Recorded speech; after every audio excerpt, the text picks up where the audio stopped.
मणिपुर की क्राइसिस असी सेंटर लैंगा खक्तना वारोइसिन पुरक्प ngamloi यासिनबा मसुंग वारोइसिन पुरक्पदा स्टेट लैंगा कांथोक्प यारोइ हाइना डिप्यूटी चीफ मिनिस्टर नेमसा किपगेना फोंदोक्रे वाफम असी द वीकना अखनना लौबा इंटरव्यू मदा फोंदोखिबनी महाकना मखा तारदुना हाई मणिपुर क्राइसिस असी वारोइसिन अमा पुरक्नबगिदमक महाक मसामक हौजिक असेंबली फिजिकली ओइना सरुक याबा ngamdragasu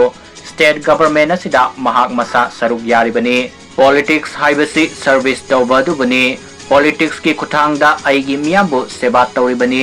लुचिंगबा मा हाइबसी शक्ति पाइबा मदि फम अचौबा पाइबा अदुबु नते पुक्सेल सेंगना मदि दायित्व यावना मियामगी सेवा तौबदुबनी हाइना मागना मखा ताना फोंदुखी महाकना मणिपुर लैंगाक सौगतख्रबा मतुंग सिंगी मफम सिंगदा हिंसागी थौंग सिंग सथरकपगा मरी लैनना हंगबा वाहंगी पाखुम पीरदुना महाकना हाइकिबदा अयहाकना मणिपुर लैंगाक सेंबदा सरुक याबगी मायोक्ता लेबलिबा सिंग अदु लाना मकोइबु लमजिंगबदगिनी अयहाकना करी मरमगी फिरेब असी लौकिबनो हाइबा मकोइ सोयदनमकी वाखल तारखिगनी फिजिकली ओइना कम्युनिटी मरक्ता तोखाइना लैनरिबा सिगे पॉलिटिकल सोल्यूशन अमा पुरक्पा मथौ ताबना महाक मसामक मणिपुर लैंगाक असी पाइबदा सरुक यारिबनी हाइबा वाफम थमकी कुकी नगा अमसुंग मैतेगी मिहुसिंग यावरिबा मणिपुर लैंगाक असिदा करंबा मिजेंग थंबगे हाइना हंगबा वाहंगी पाखुम पीरदुना महाकना हाइखिबदा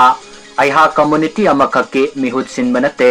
ट्राइबल सिंगे लुचिंगबम ओइना ट्राइबल पुमनमके मिहुत सिलिबनी अखुबा मिजेंगदा कम्युनिटी अमतबो तोखाइना येंगबा लैते अफबा लैंगागमगी दमक अमदी पीस पुरक्नबगे लंबीदे इंटीग्रेशन हाइबा सिनी